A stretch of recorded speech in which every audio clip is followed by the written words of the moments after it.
Bueno, bienvenidos a la clase de esta semana. Esta semana no vamos a avanzar con un tema muy distinto a lo que vimos la semana anterior, que fue justamente reacciones redox. Vamos a ahondar un poquito más, ya que los ejercicios que nosotros tenemos que aprender, que los vamos a ver recién la semana que viene, son un poco complejos, son difíciles, no les voy a mentir. Así que vamos a tratar de ahondar un poquito más en estos conceptos, de practicar un poco más. No es lo mismo, igualmente voy a avanzar un poco, pero tengan en cuenta de que falta un poquito más de práctica, así que vamos a dedicarle una clase más a este tema, que es un tema de ingreso universitario, pero es un tema complejo, así que vamos a darle el tiempo que necesita, ¿sí? Vimos la clase anterior que hay algunas reacciones químicas que nosotros podemos denominar como reacciones redox o de óxido-reducción, en donde una especie química, es decir, una sustancia, un ion o algún elemento, pierde electrones en esa transformación química y esos electrones perdidos son ganados por otra sustancia que justamente está involucrada en este cambio. De esta forma se da un proceso de óxido-reducción.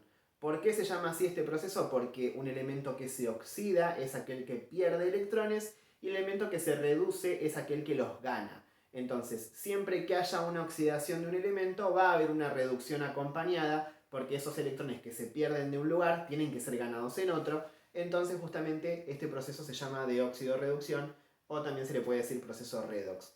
Lo que vamos a ver esta semana es, además de reconocer si las reacciones son o no redox, que es lo que estuvimos viendo la semana anterior, es determinar quién se redujo y quién se oxidó y cuántos electrones se pusieron en juego en cada caso. Esto que vamos a ver esta semana tiene que ver con un tema que se llama semiecuaciones redox y que necesitamos aprender para justamente hacer los ejercicios de balanceo de reacciones redox, que son reacciones que son más difíciles de balancear y por eso necesitamos de este método, ¿sí? Que es lo que vamos a aprender la semana que viene. Pero bueno, vamos a avanzar un poco en esta con algo nuevo. Primero que nada, lo que yo les recomiendo al analizar cualquier reacción química para cualquier tema es separar en términos, como hacemos en matemática. Entonces, recuerden que los signos más, menos y los iguales nos sirven para separar en términos. Acá tengo un término, acá tengo otro, otro más y otro más. Aquellos términos, como explicamos la semana anterior, que están formados por elementos solitos, podríamos decirlo así en criollo para que se entienda, es decir, donde hay un solo tipo de elemento, son sustancias simples. Y esas sustancias simples siempre tienen un número de oxidación que vale 0. ¿Sí? Algunas sustancias simples, para que se acuerden, son por ejemplo el oxígeno que respiramos, el ozono que está en la capa de ozono, el hierro. Ven que todos están formados por un solo tipo de elemento. Puede haber más de uno, ¿sí? Igual, pero no puede haber de otro tipo. Siempre que haya el mismo tipo de elementos, hablamos de sustancias simples. Entonces, en la ecuación que yo tengo arriba, tengo varias sustancias simples. Por ejemplo, acá el litio está solo.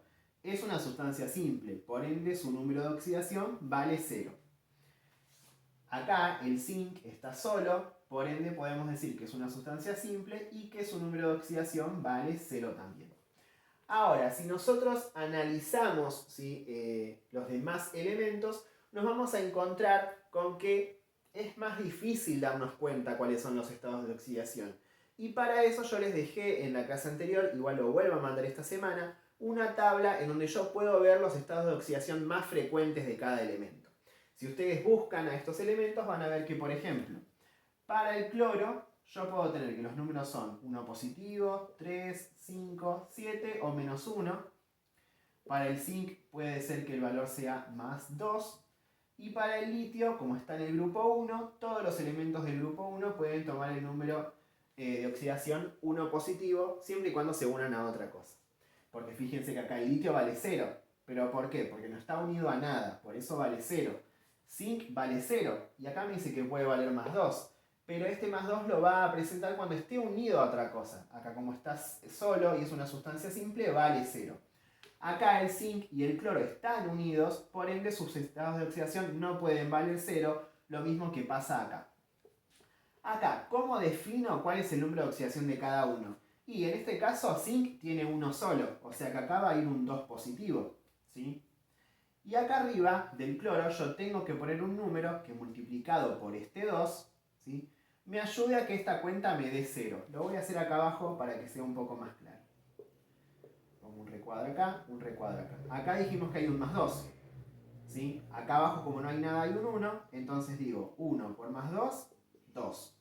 Si esto me debe dar 0, acá necesito un menos 2.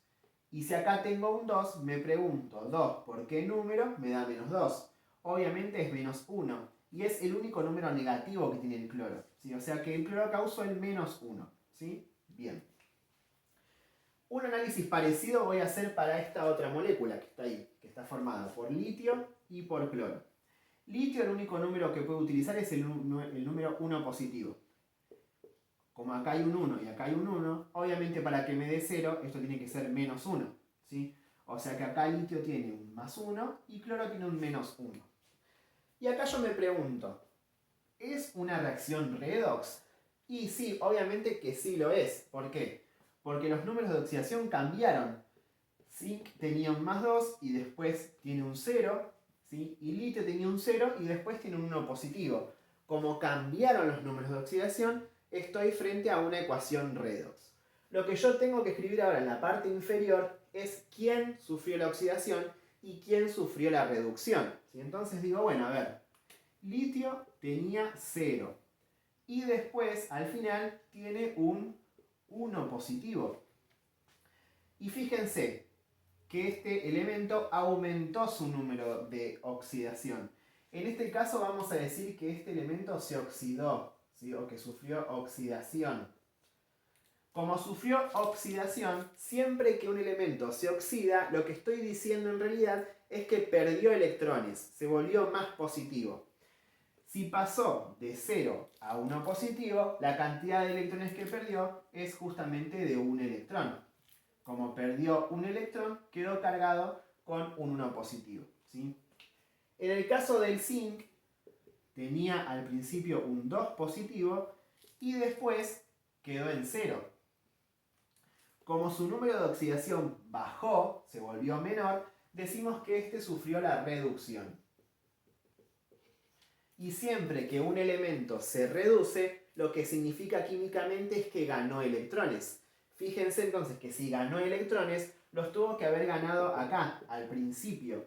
Entonces digo, si pasó de 2 a 0, ¿cuántos electrones ganó para eliminar esta carga? Y ganó 2 electrones. ¿Sí? Y acá va a haber un problema, que es lo que vamos a empezar a ver también la semana que viene, y es que hay una diferencia que no está cuadrando. ¿Por qué?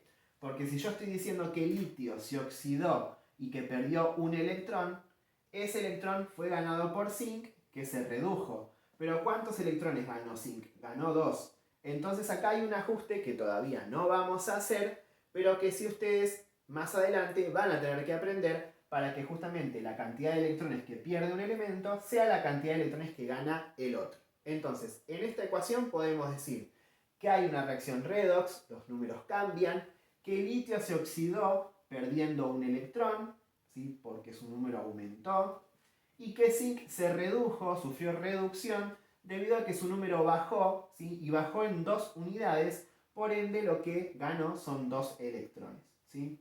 Hasta ahí es lo que vamos a trabajar esta semana. Lo que yo les voy a pedir es que ustedes en distintas reacciones miren los números de oxidación y anoten debajo, como hice yo, cuál perdió electrones, es decir, cuál se oxidó y cuántos electrones perdió, y cuál sufrió la reducción o quién ganó electrones y cuántos ganó. Recuerden que el que se oxida pierde electrones, o sea que los electrones se van a anotar después de la flecha, y el que se reduce ganó electrones, es decir, que esos electrones se van a anotar al principio. Con que resuelvan eso esta semana y lo puedan justamente poner en práctica, vamos a estar 10 puntos y nos va a ser de mucha utilidad para justamente continuar con este tema. Cualquier duda que tengan, los invito a efectuarla por los medios más rápidos, que son Facebook, mi Facebook es Nico Chersi, por WhatsApp, que también se los pasé en los mails, después lo reitero, y por el Instagram, que es Profe Chersi. No manden sus dudas por mail, porque ahí yo tengo un gran volumen de entrada de trabajos y hasta que los vea se van a quedar estancados con la duda porque no la van a poder resolver. Así que bueno, nada, espero que hayan entendido y cualquier pregunta que tengan, nada, será bien recibida. Les mando un saludo y a cuidarse.